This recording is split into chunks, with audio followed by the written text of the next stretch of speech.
Welcome back to the channel. I am Tennessee Matt, and this is the ultimate knock around town old man car. 2002 Buick LeSabre. So in my last video I kind of previewed this a little bit.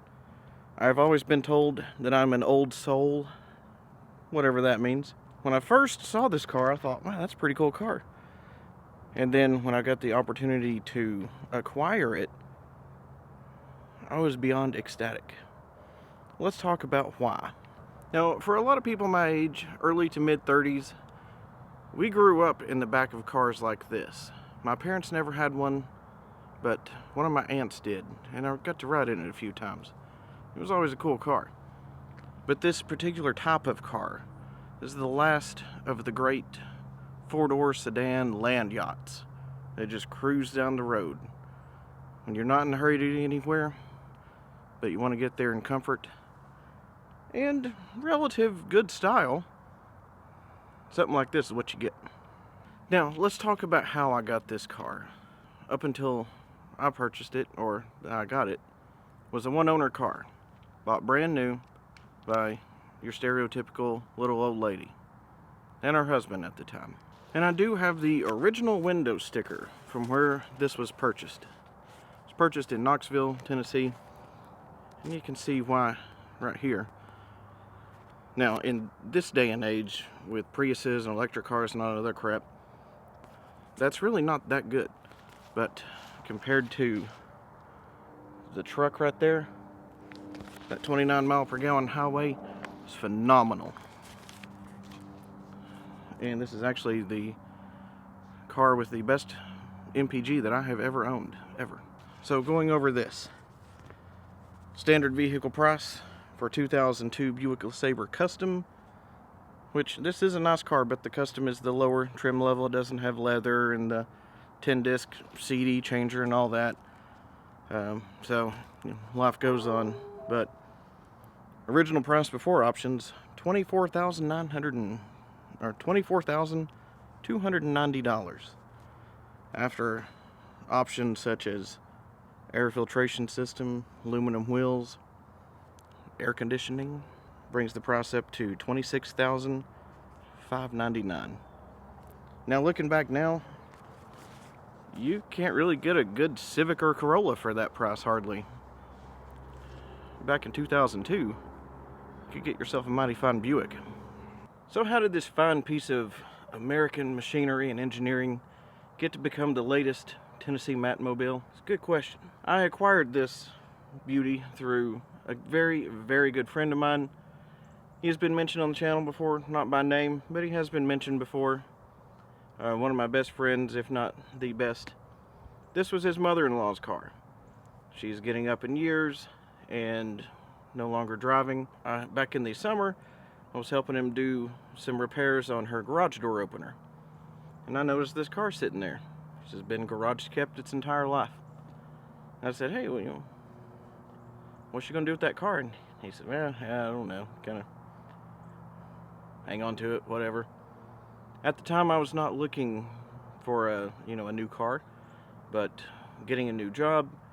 My one way from my driveway to the parking lot, 36 miles.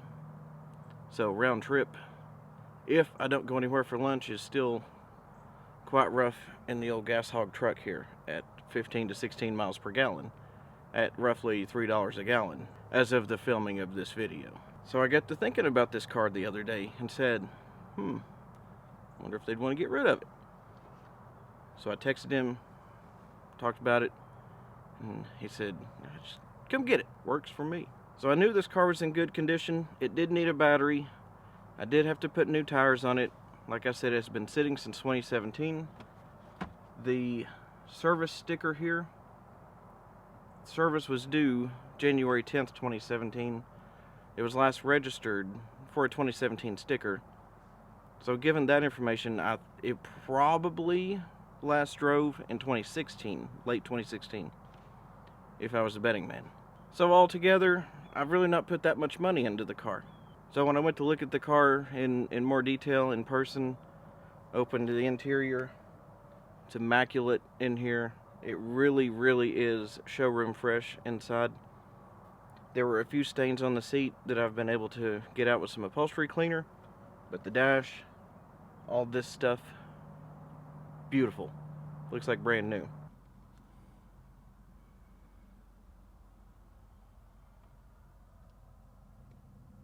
I put a new battery in it, which is conveniently located under the back seat. So the battery was all nice and clean, but it was just dead. So after a new battery, it came to life and saw the true mileage on this thing. Now the owner told me that they knew it was under 50,000. They thought it was about 45,000 miles. When I cranked up the car, the exact mileage was 40,113 on a 2002. You can't beat that. As of right now, the mileage sits at 40,284.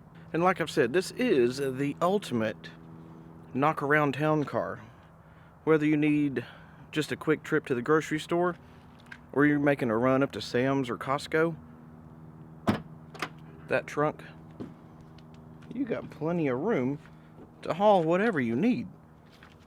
It goes way back in there. You could fit at least 3 or 4 non-functioning zombies in here. And the way the trunk lid pops up, I love that. It's not like my Highlander with the power liftgate in the rear.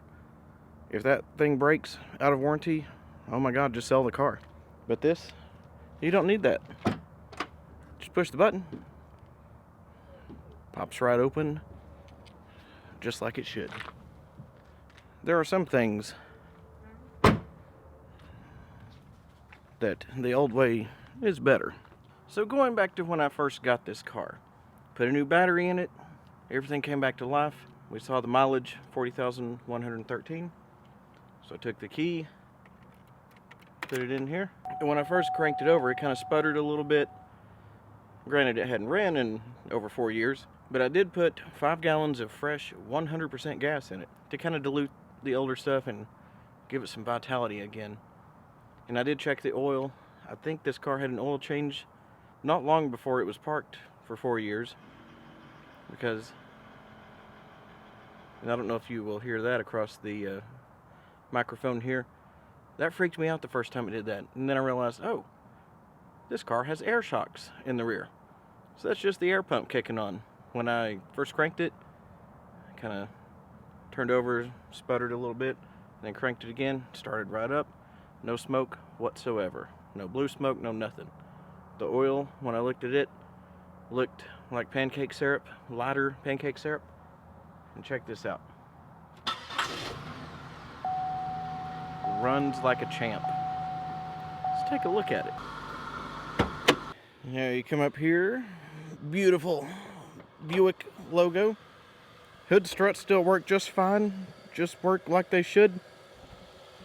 And you got the venerable 3800 Series 2 V6 engine. As you can see, just as smooth as silk, runs just like it should.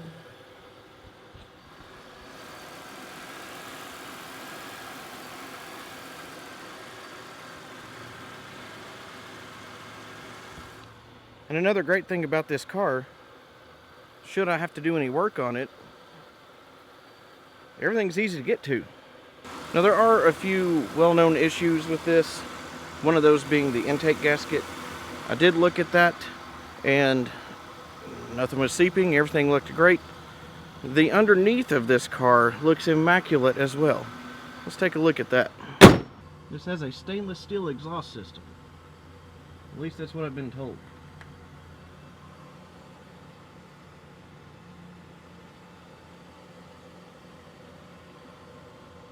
Now I know that little peek under there doesn't give you much of a view of what the underneath looks like, but trust me, the rest of it looks just as good.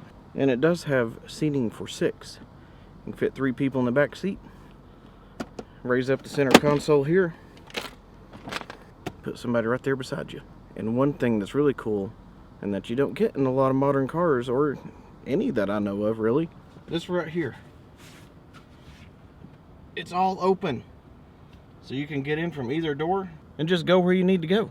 One last feature about the interior that my son found very interesting and cool. Well, maybe not cool, ashtrays in the rear door handle here.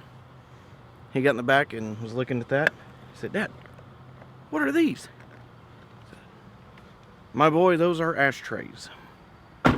Even in 2002, if you didn't have enough ashtrays for 6 people to smoke in a car, was it really an American vehicle?